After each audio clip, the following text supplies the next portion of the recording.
Hello दोस्तों, मैं विकास आपके सामने। आज हमारा टॉपिक है ये ड्यू के जो एग्ज़ाम होते हैं और जो होने वाला जो एग्ज़ाम है आपका पॉलिटिकल साइंस जो पेपर है, जिन बच्चों ने एडमिशन लिया है अभी फ़िलहाल में और जिनका एग्ज़ाम फर्स्ट सेमेस्टर का है, उनके लिए जितने भी मैंने ये क्वेश्चन लिखवा रखे हैं ये आपके बहुत ही महत्वपूर्ण क्वेश्चन है। और मेरा मानो तो मैं 100% गारंटी के साथ कहता हूँ, जिन बच्चों ने ये 8 क्वेश्चन कर लिए वो आराम से एग्जाम में पॉलिटिकल साइंस के 4 क्वेश्चन कर लेंगे। ये 8 क्वेश्चन आपको एग्जाम में देखने को मिलेगा। इन 8 में से 4 कोई भी एग्जाम में आपको देखने को मिल ही जाएगा, ये मेरी गारंटी है। अगर आपको ये वीडियो पसंद आए और ये क्वेश्चन आपको समझ में आए तो वीडियो अपने दोस्तों को शेयर करना ना भूलें, जिससे कि जितने ही बच्चे हैं जो भी एडमिशन लिए हैं, जिन्हें पता नहीं है कि एग्जाम में कौन सी चीजें आने वाली है, क्या पढ़ना है क्या नहीं पढ़ना है, उनको भी हेल्पफुल हो जाएगा और आपके लिए भी ये वीडियो काफी ज्यादा हेल्पफुल रहने वाला है। मैं आशा करता हूं कि ये वीडियो आपको समझ में आए और आप इस वीडियो को ज्यादा ज्यादा शेयर करें। अगर आप शेयर करेंगे तो मैं आने वाले और भी जो एग्जाम आपके हैं, जिनमें हिस्ट्री का हो गया, इसके अलावा आपके हिंदी के हो गए, इंग्लिश के हो गए, जितने भी हैं आपके सारे इंपॉर्टेंट क्वेश्चन मैं आपको बता दूंगा। अगर आप सहयोग करेंगे, साथ देंगे, तो मैं आपको एक क्वेश्चन का आंसर भी आप लोगों को अवेलेबल करा दूंगा, आपको एक क्वेश्चन को समझा भी दूंगा। तो वीडियो को शेयर करना ना भूलें। दोस्तों, due first semester exam 2022 to 2023 season session जो चल रहा है उसका है, और मार्च में जो एग्जाम होने वाला है उसके ऊपर जो क्वेश्चन बन रहे हैं वो है पॉलिटिकल साइंस के राजनीतिक सिद्धांत जो पुस्तक है उससे लिए गए सारे क्वेश्चन है, और ये एनसीईआरटी बेस्ड क्वेश्चन है। इतने इजी वे में आपको क्वेश्चन नहीं मिलते, लेकिन मैं आपको बिल्कुल आसान चीजों में लिखवा दिया हूं। आपको अगर आंसर मिल जाए तो इन्हीं क्वेश्चन के आंसर को याद करके एग्जाम में चले जाए। मात्र 8 क्वेश्चन है, इन 8 क्वेश्चन से आप अच्छे खासे नंबर आप एग्जाम में अचीव कर सकते हैं। पहला क्वेश्चन है, राजनीति सिद्धांत क्या है, इसके विषय क्षेत्र और प्रासंगिकता बताएं। ये आपका एक क्वेश्चन हो गया। अगर आप इनको तोड़ेंगे ये अलग अलग क्वेश्चन बन जाएगा।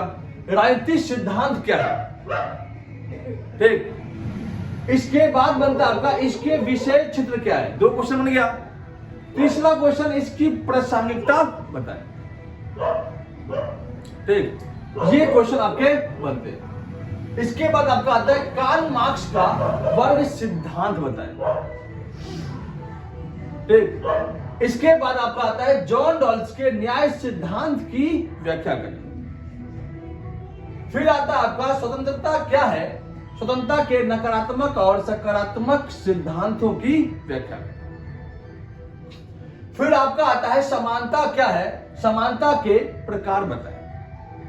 फिर आपका आता है अंबेडकर ने समानता के विषय में क्या लिखा। फिर आता है आपका राजनीतिक सिद्धांत के विभिन्न आयाम कौन कौन से हैं, राजनीतिक शक्ति के विभिन्न आयाम कौन कौन से हैं। लास्ट क्वेश्चन आपका है अधिकार क्या है, अधिकार के प्रकार बताएं। एक बार दोबारा मैं रिपीट करता हूं, क्वेश्चन आपका है राजनीति सिद्धांत क्या है, इसके विषय क्षेत्र और प्रासंगिकता बताएं। सेकेंड क्वेश्चन है कार्ल मार्क्स का वर्ग सिद्धांत बताएं। थर्ड क्वेश्चन है जॉन डॉल्स के न्याय सिद्धांत की व्याख्या करें। इसको तो आप 100 में 100 से भी अबव ले लो, ये क्वेश्चन आपके एग्जाम में छपने वाला है। ये क्वेश्चन आप 100 में 100% ले लो, ये भी आपके एग्जाम में छपने वाला है, ठीक। कार्ल मार्क्स का 99% आपके आ सकते हैं क्वेश्चन, ये भी।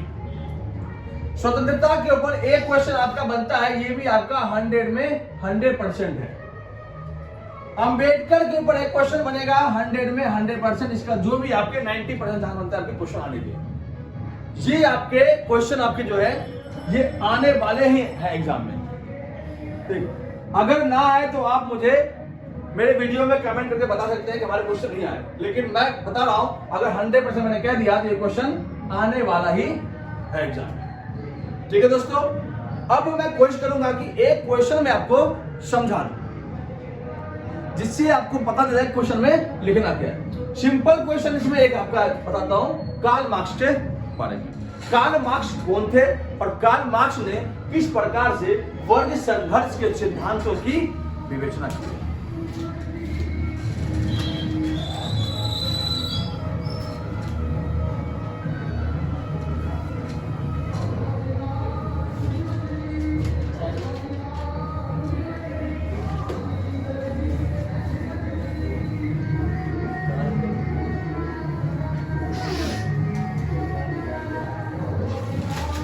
क्वेश्चन आपका है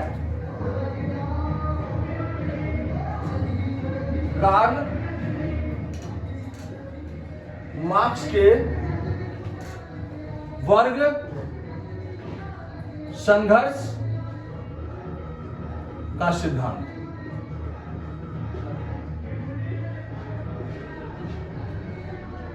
ये आपका क्वेश्चन बनता है। सबसे पहली बात, कार्ल मार्क्स था कौन? तो कार्ल मार्क्स एक बहुत बड़े फिलोसफर थे और बहुत बड़े समाजवादी विचारक थे। इसने एक अपनी पुस्तक लिखी थी दास कैपिटल। इनके पुस्तक का नाम है दास कैपिटल। कार्ल मार्क्स हमेशा से ही समाजवादी विचारों को आगे बढ़ाया है और कार्ल मार्क्स ने अपनी पुस्तक दास कैपिटल में मजदूरों के ऊपर, गरीबों के ऊपर हो रहे शोषण के बारे में जिक्र किया। इनका मेन जो आधार है मजदूरों और किसानों को लेकर है।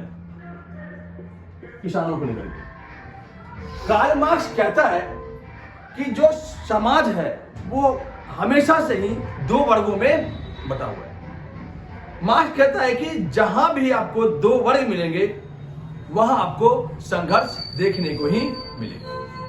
मार्क्स ने कहा है इन दो वर्गों की उत्पत्ति उस समय हुई जिस समय से आदि मानव थोड़ा अपने आप को विकसित करने लगे। आपको बता दे कि आदि काल में मानव के बीच कोई संघर्ष नहीं था क्योंकि कोई वर्ग ही नहीं था। आदि काल में जो मानव थे वो घुमंतु थे। उन्हें बस एक ही काम था, अपना पेट भरना। वो भोजन की तलाश में एक स्थान से दूसरे स्थान जा करके अपने भोजन इकट्ठे कर देते और फिर आराम से वो सो जाते थे। धीरे धीरे जब मानव आग पर काबू पा लिए, जब मानव बर्तनों का निर्माण कर लिया, जब मानव गुफाओं से उतर करके जब मानव एक सभ्यता के रूप में विकसित कर लिए और जब कृषि व्यवस्था स्थायी रूप से करना शुरू कर दिया, तो मानव ने क्या किया, कृषि करवाने के लिए जिन लोगों के पास कृषि की नॉलेज होगी, जिन लोगों के पास संसाधन में पकड़ हो गया, वो अपने अंदर कुछ काम करने वाले लोग रख लिए। अब उन लोगों से पहले तो आराम आराम से काम करवाए, फिर उनसे क्या किया, जबरदस्ती काम करवाने के लिए अपने पास सेना रख लिया। इसके बाद पुलिस थाने बनवा दिए, मजिस्ट्रेट बनवा दिए। इसी प्रकार से एक प्रकार से संघर्ष का एक तांडव शुरू हो गया। अब मानव जो है वो किया क्या, तो मानव ने अपने ही समाज के अंदर दो वर्गों में समाज को बांट दिया। एक वे लोग जो कृषि से अज्ञान थे, जिन्हें कृषि की व्यवस्था के बारे में कोई बात पता नहीं है। एक वो लोग जिनकी संसाधन पर पूरी पकड़ थी। तो जो संसाधन पे पकड़ बना लिया वो समाज पर हावी हो गया। तो मार्क्स ने कहा कि जब इंसान आदि काल से एक सभ्यता की ओर आए तो उन्होंने कृषि व्यवस्था की शुरुआत की और कृषि व्यवस्था जब पकड़ बना लिया तो कृषि करने के लिए मजदूरों की नियुक्ति की।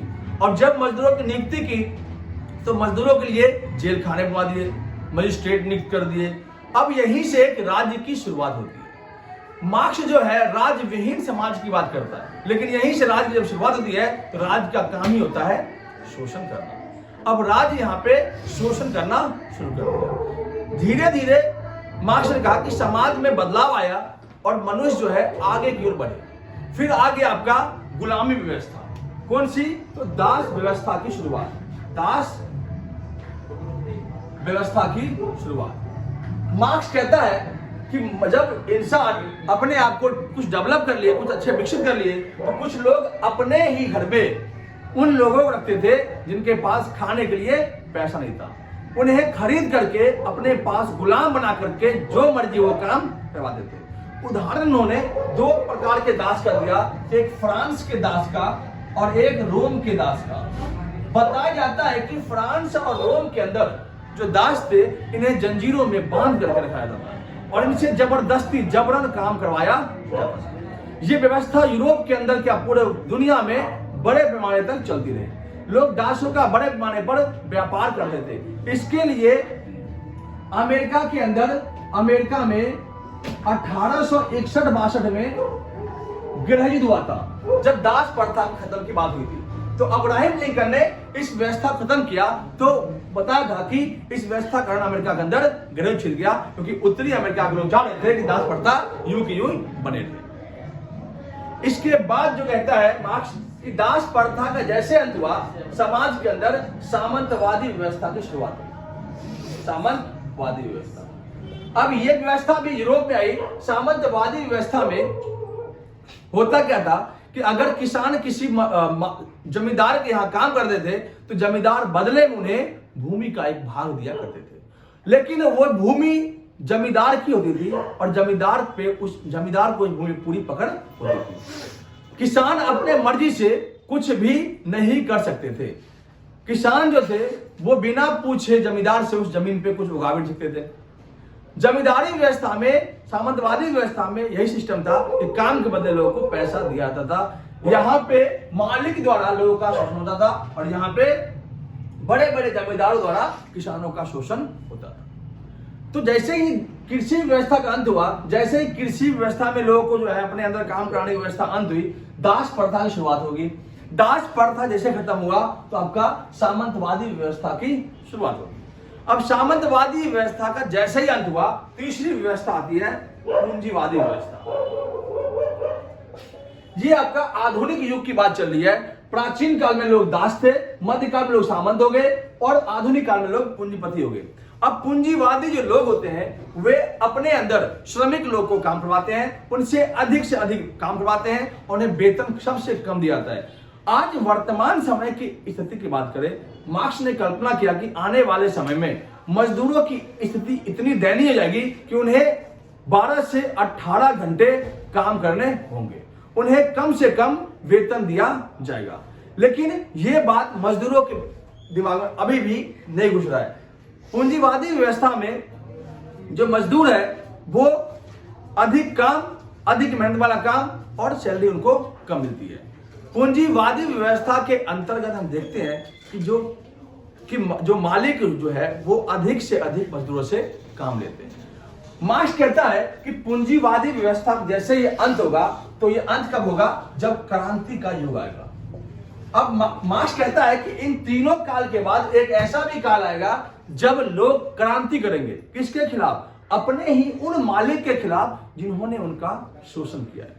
तब जाकर के एक वर्ग संघर्ष की जो भावनाएं हैं, क्योंकि यहाँ पे दास प्रथा में भी 2 वर्ग थे, सामंतवादी व्यवस्था में 2 वर्ग, पूंजीवादी व्यवस्था में 2 वर्ग। लेकिन क्रांति जब होगी, जब मजदूर लोग अमीरों के खिलाफ क्रांति करेंगे और उनसे संसाधन छीन करके अपने पास रख लेंगे, तो उस दिन को हम क्रांति युग कहेंगे और उस युग को हम गोल्डन एज या सुनहरा युग कहेंगे। ना कोई राज रहेगा, राजविहीन समाज होगा, वर्ग संघर्ष नहीं होगा, ना कोई वर्ग होगा, बिल्कुल समाज में शांति, अमन और चैन कायम रहेगा। इस प्रकार से मार्क्स ने अवधारणा दी। आज वर्तमान युग में पूंजीवादी व्यवस्था है। पूंजीवाद क्या होता है पता है आपको? कि पूंजीवाद में देखते हैं कि उत्पादन के साधन पर एक निजी व्यक्ति का अधिकार होता है और निजी व्यक्ति अपने मनमर्जी से जो काम वो मजदूरों से या गरीब लोगों से करवाता है। ये मार्क्स की कल्पना थी कि पूंजीवादी व्यवस्था बेटर नहीं है, क्योंकि इसमें गरीबों का अधिक से अधिक शोषण होता है। दूसरी व्यवस्था समाजवादी या साम्यवादी है। इस व्यवस्था में आपने देखा कि उत्पादन के साधन पर राज्य का नियंत्रण होता है और इस व्यवस्था में मोस्टली रूप से हम देखते हैं कि ये व्यवस्था एक प्रकार से मजदूर और गरीब लोगों के ऊपर काम करते हैं। पूंजीवादी व्यवस्था और समाजवादी व्यवस्था अर्थात साम्यवादी व्यवस्था को लेकर के दुनिया में 1945 से 1990 तक जो है शीत युद्ध का दौर चला था।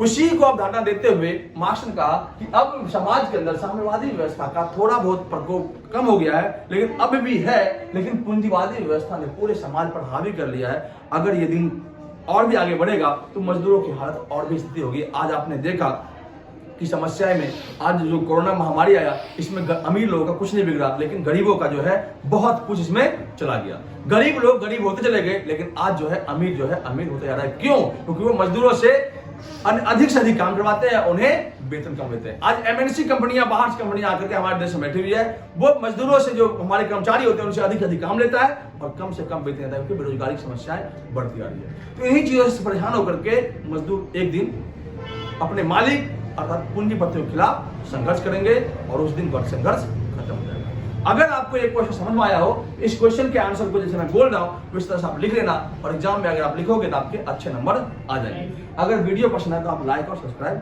जरूर करें। धन्यवाद।